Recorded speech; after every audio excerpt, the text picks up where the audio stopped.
오래전 교회에 출석하던 한 형제를 놓고 세 명의 자매가 하나님이 자신에게 배우자로 그 형제를 허락하셨다면서 한 달여 시간차를 두고 찾아와서 상담을 요청을 했습니다. 이 솔로몬의 판결이 떠올랐지만 그 자매 셋은 서로가 저에게 찾아온 사실을 몰랐기 때문에 농담이라도 그렇게 할 수가 없었습니다. 여러분, 젊은이들에게 자주 있을 수 있는 그러한 일인데, 이 신앙은 내가 생각하는 공간에 하나님을 끌어들여서 현실화시키는 것이 아닙니다. 내 마음에 하나님이 주신 마음을 작정하고 정해놓지 않으면은 이 상황주의와 기회주의자가 됩니다.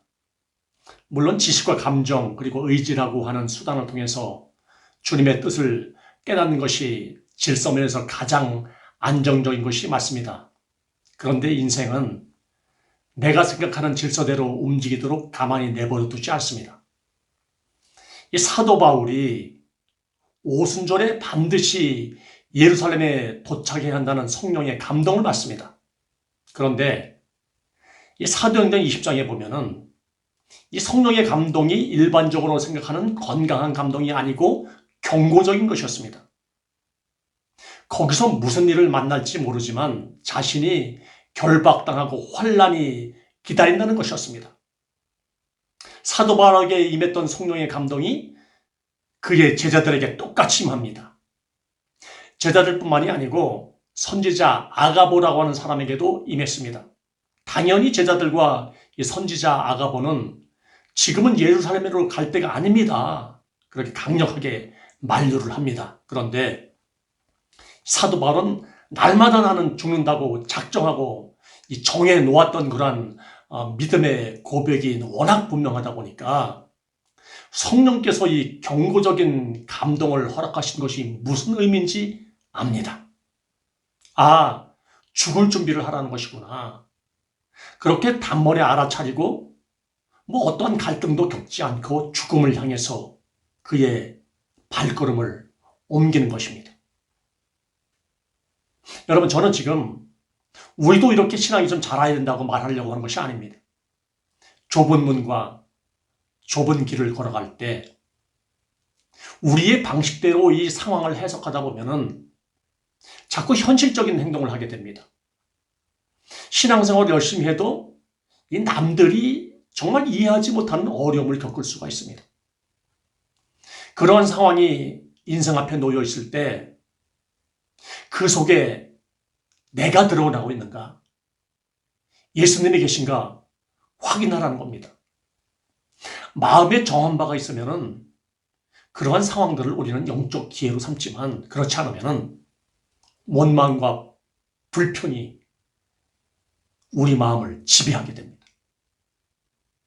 우리 신앙의 새로운 결단은 살려고 발버둥치면서 현실에 갇히지 않고 죽을 준비를 잘하면은 이 신앙이 새롭게 정돈된다는 것을 알 수 있습니다.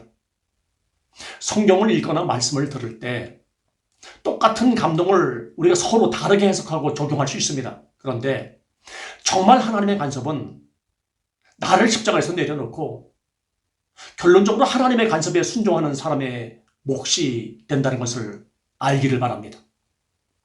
이것은 정말 쉽지 않은 문제지만 똑같이 성령의 감동을 받아도 마음에 정한 바가 없어서 여러분 말을 쉽게 하면 안 됩니다. 성령의 감동도 내 마음의 방향에 객관적 타당성이 없으면은 내 방식대로 자꾸 해석을 해요. 우리는 이 성령의 감동을 받아도 현실적인 이야기, 합리적이어야 되는 그런 생각에 늘 사로잡힙니다. 여러분, 이것은 기도를 적게 하고 많이 하는 것을 떠나서 결정은 항상 그렇습니다. 그러니까 영적인 분별과 통찰력 문제 때문입니다. 유리한 것인가 불리한 것인가 하는 그런 합리적인 생각을 하면 그때부터 내 마음속에 성령의 빛이 흐려지고 마는 겁니다.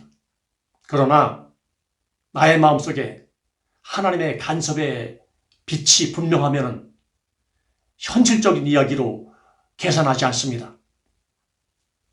아, 내가 이번에 기도하다가 응답을 받았는데 하나님께서 이번에 말씀하셨는데 뭐 그런 말 대신에 하나님이 어떻게 인도하실지 나는 지금 기대하고 있어. 그렇게 표현하는 것이 지혜로울 것입니다. 이 응답받았다고 하는 말이 자주 부도가 나면요, 사람들로부터 신뢰를 완전히 잃게 됩니다. 침묵은 그래서 금이라고 했던 것 같습니다. 솔로몬 판결대로 적용을 한다고 하면은 새 등문 날 뻔했던 그 형제가 어떻게 되었는지 여러분 궁금하실 겁니다. 응답받았다는 3명 중 1명이 아닌 전혀 다른 자매와 결혼해서 은혜 가운데 살고 있습니다.